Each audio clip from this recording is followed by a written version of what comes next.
Bienvenidos al programa de podcast de Movement Pattern.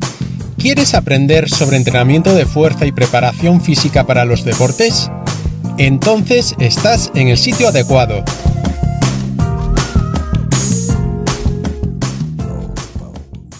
La gran mentira sobre los abdominales. La zona media del cuerpo es el lugar de unión entre el tren inferior y tren superior, y por eso tener un core bien fortalecido y sobre todo que funcione correctamente es de gran trascendencia en los deportes para la transmisión de las líneas de fuerza a través de las cadenas cinéticas. Pero antes de entrar en materia, empezaremos con un breve repaso anatómico para aquellos que desconocen de este tema. ¿Qué es el core? El core es un concepto funcional más que estructural que agrupa aquellos músculos que tienen como principal función contribuir a la estabilización de la columna vertebral, es decir, impedir su movimiento. Estos músculos son los siguientes. En la pared anterior se localizan el recto anterior del abdomen y el piramidal del abdomen. En las paredes laterales están el oblicuo externo mayor, el oblicuo interno menor y el transverso. Y en la pared posterior se sitúan el cuadrado lumbar y los erectores espinales. Estos son los músculos básicos en los que coinciden todos los autores, pero a mayores y con cierta discordancia hay quien considera otros músculos como componentes del core: diafragma, psoas ilíaco, glúteos, cuádriceps, isquiosurales, pectoral mayor o dorsal ancho. Conocer todo esto está bien para saber cuáles son los elementos musculares que constituyen el core. Pero el gran error de la anatomía descriptiva al estudiar las estructuras del cuerpo de forma aislada siempre ha sido asignar funciones a los músculos que no se corresponden a cómo funcionan en la realidad. Por ejemplo, que el recto anterior del abdomen produce la flexión de la columna o el cuadrado lumbar se encarga de realizar la extensión de la misma. Sin duda, el más conocido de todos son los crunches o encogimientos abdominales con sus distintas variaciones que, atendiendo a la definición anatómica del músculo recto anterior, se basa en realizar tumbado en el suelo una serie de repeticiones flexionando la columna. Lo que se pretendía obtener haciendo todo esto y acompañándose de una dieta baja en grasas y ejercicio aeróbico no era más que conseguir un abdomen marcado o lo que se conoce popularmente como six-pack. Sin embargo, ejercitarse de esta manera no implica tener un abdomen fortalecido y mucho menos saludable como nos lo han vendido durante décadas las revistas de fitness y culturismo que puedes comprar en tu kiosco. He aquí la gran mentira sobre los abdominales de la que muchos editores y profesionales de la actividad física se han aprovechado, tanto de forma consciente o inconscientemente, para explotarlo y venderlo a un público en el que se vio que despertaba una gran demanda al sentirse atraído por tener un buen físico. Antes de continuar, hago este paréntesis para aclarar que no hay nada de malo en querer lucrarse y hacer dinero siempre que todo esté regido por unos principios éticos a la hora de vender algo, ya que no todo vale. No se puede ofrecer un producto o servicio ocultando información que puede ser perjudicial y ensalzando propiedades que éste no posee. Todo esto ha hecho que florecieran una serie de ejercicios para trabajar el abdomen que se volvieron muy populares en el ámbito del culturismo y que se centran en intentar fortalecer cada músculo en aislamiento. Pues no hay que olvidar que el bodybuilding, deporte enfocado en la estética, tiene como objetivo querer conseguir la máxima hipertrofia localizada en cada músculo. ¿Pero por qué son perjudiciales los encogimientos abdominales? Abusar de los crunches y otros ejercicios similares, en lo que en el argot del fitness se conoce como hacer abdominales, trae efectos perjudiciales sobre la postura corporal. Tras ir acumulando tantas repeticiones después de dedicarle tantas sesiones, realizar flexiones exageradas de la columna hace que con el tiempo aparezcan estos problemas. Problema número 1. Al ir acortándose el recto del abdomen de tanto contraerse en flexión, se produce una retroversión pélvica, posición de la pelvis que resulta de ir girando a nivel posterior, y se va perdiendo la curvatura que existe de forma natural en la región lumbar de la columna, la lordosis lumbar, apareciendo lo que se conoce como rectificación lumbar. La cadera debe estar en una posición neutra, ni muy girada hacia adelante y ni muy girada hacia atrás, ya que es su punto de equilibrio para que nuestro cuerpo esté en una buena postura y podamos realizar de forma eficiente y depurada cualquier movimiento y gesto deportivo. Problema número 2. El tórax se va retrayendo y un tórax retraído implica que hay una menor capacidad pulmonar, es decir, se va perdiendo la capacidad de poder almacenar un mayor volumen de aire al realizar una gran inspiración. Y todo esto tiene especial trascendencia a nivel deportivo, sobre todo en dos situaciones.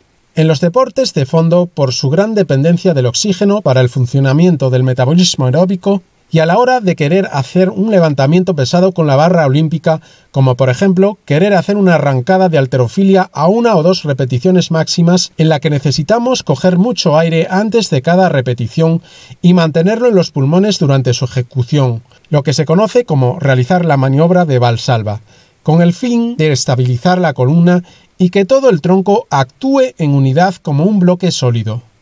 Y problema número 3. El movimiento antinatural de realizar constantemente una gran flexión de la columna aumenta el riesgo de que se produzca una hernia discal porque los discos intervertebrales situados entre las vértebras lumbares pueden salirse de su espacio hacia atrás debido a esa fuerza de empuje que ocurre a nivel anterior del disco cada vez que realizamos un encogimiento abdominal. Y el riesgo se incrementa todavía más si a la flexión de la columna le añadimos un giro, crunches con giros, con el propósito de incidir en los músculos oblicuos de las zonas laterales del abdomen.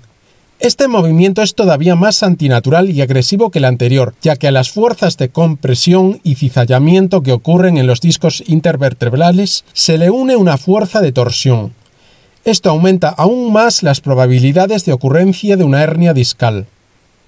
Con toda esta explicación detallada, está claro de que esta no es la mejor manera para conseguir un abdomen fuerte para el rendimiento deportivo, y para ello volvemos al concepto de core que comentábamos al principio.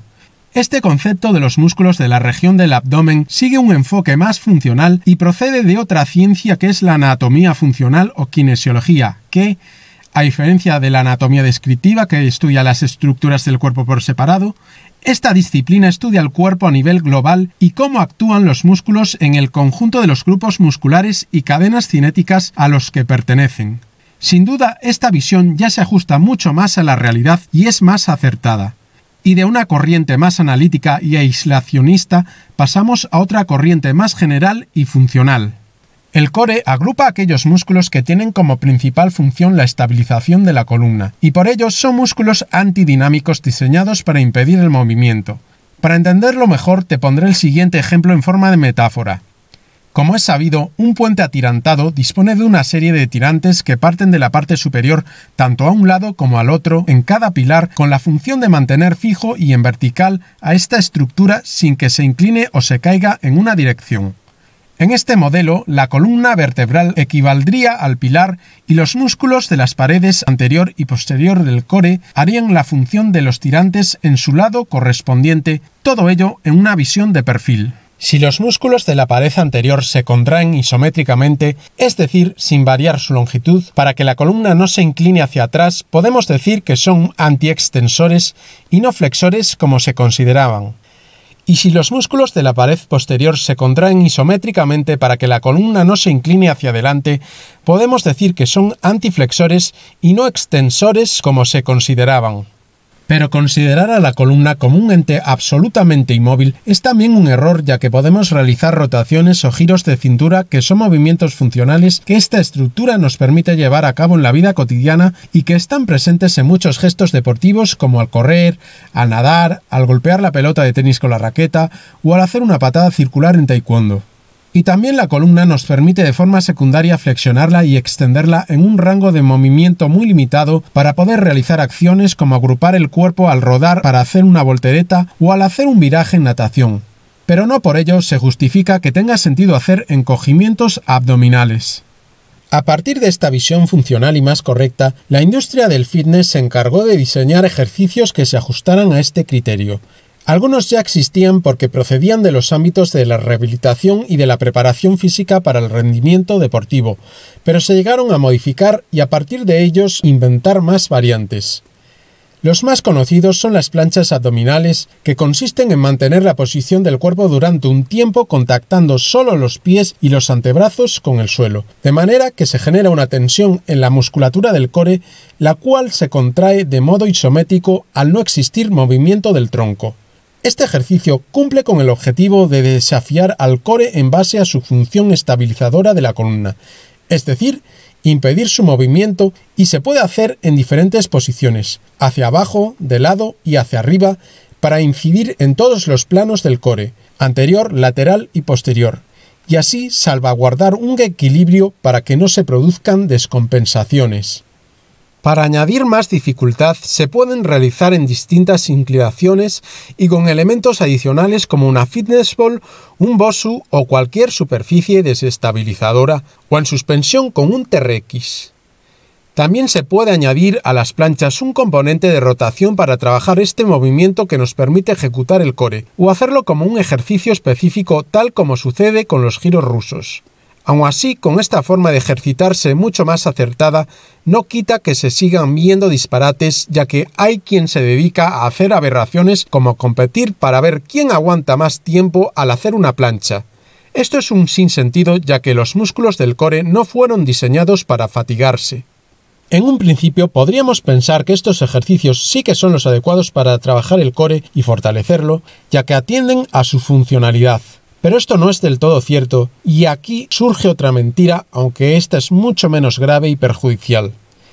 Hacer estos ejercicios no está mal, pero muchos están sobredimensionados. Es decir, realizarlos sería una tarea redundante, ya que la realidad es que el core lo estamos fortaleciendo al hacer levantamientos con barra olímpica y ejercicios de calistenia. Tanto al hacer una sentadilla, un peso muerto, unas flexiones o unas dominadas, su musculatura ya se encuentra activada. ¿Por qué hacer más y de forma específica si su trabajo ya está incluido dentro de estos gestos y acciones motrices que todavía son más globales al trabajar con todo el cuerpo y más funcionales al ser movimientos más naturales y enriquecedores desde el punto de vista motriz? Por otro lado, si tenemos que comparar una persona que solo hace planchas abdominales con otra que levanta 180 kilos en peso muerto, podemos decir sin ninguna duda que esta última persona tiene un core mucho más fuerte que la primera, al igual que dispone de un core más fortalecido que el de otra persona que solo levanta 100 kilos en peso muerto. Es así de fácil. Y es que los seres humanos somos especialistas en complicarnos la vida y en hacer más difícil de lo que son las cosas. Esto es tal cual, de la misma forma que para llegar a esta simple conclusión sobre el trabajo del core he tenido que redactar todo este texto extenso, aunque creo que fue necesario para ayudar a comprender toda la evolución y la perspectiva general sobre este tema. Y para ir completando la información, además de los ejercicios con barra olímpica y con el propio cuerpo que ya llevan implícito ese trabajo de core, la función de rotación la podemos incluir de cara al rendimiento deportivo a través de las siguientes maneras: giros rusos y giros reversos como ejercicios de calentamiento o estiramiento dinámico con el objetivo de ir ampliando el rango de movimiento al girar la cintura, y ejercicios realizados con balón medicinal, tensores o polea que están enfocados en fortalecer un determinado gesto deportivo de manera explosiva, el cual ya incluye un giro de cintura dentro de su biomecánica. Todo esto sería más que suficiente. ¿Para qué complicarse la vida? Y ya para ir terminando y retomando de nuevo el aspecto estético, hay que tener en cuenta que un core que es funcionalmente efectivo y que también es fuerte no tiene por qué ser sinónimo de un six-pack bien visible y perfilado como el de un culturista. El porcentaje de grasa que un individuo posee influye en eso, pero además, que no se vea el recto del abdomen no implica no tener un cuerpo visualmente estético. La grasa siempre ha sido demonizada injustamente y es un componente de nuestro organismo que necesitamos, ya que cumple con varias funciones biológicas. Obviamente no es bueno que esté en exceso, pero tampoco más allá de los límites de la escasez, sino que ésta debe estar dentro de las concentraciones adecuadas. Es más, en muchas culturas la visibilidad tan evidente del recto anterior se asocia a pobreza y desnutrición. Y muchos atletas de alto rendimiento están lejos de presentar un abdomen muy definido como el de los fisioculturistas, ni se machacan haciendo abdominales. En realidad, la buena estética es un efecto secundario de trabajar la función, es decir, con ejercicios de carácter funcional y multiarticular en los que se trabaja todo el cuerpo a la vez y se producen movimientos naturales. Por ejemplo, sentadilla, peso muerto, dominadas, flexiones, por lo que no tiene sentido enfocarse en la estética como objetivo principal. Todos estos movimientos ayudan a mejorar la postura corporal, devolviéndonos a una posición erguida, la cual nos proporciona una silueta del cuerpo atractiva para nuestros ojos y los de todo el mundo, independientemente de que tengamos los abdominales marcados o no. ¿Cuántas imágenes has visto de gente que hace culto a su cuerpo y que a pesar de tener unos abdominales bien perfilados, se evidencia una mala postura, encogidos, con chepa, con hombros caídos y girados hacia adentro? Bajo mi punto de vista, el cuerpo de un atleta es mucho más estético que el de un culturista porque el trabajo la función mantiene un equilibrio de toda la musculatura del cuerpo y de todas las cualidades físicas junto a una buena postura corporal, sin haber ninguna descompensación entre músculos agonistas y antagonistas, ni una hipertrofia exagerada que va en detrimento de otras habilidades a nivel funcional, tal como suele observarse en muchas personas que abusan de ejercicios de aislamiento muscular. En este caso es la función la que hace al órgano, ya que así lo predeterminó la naturaleza. ¿Por qué ir en contra de ella?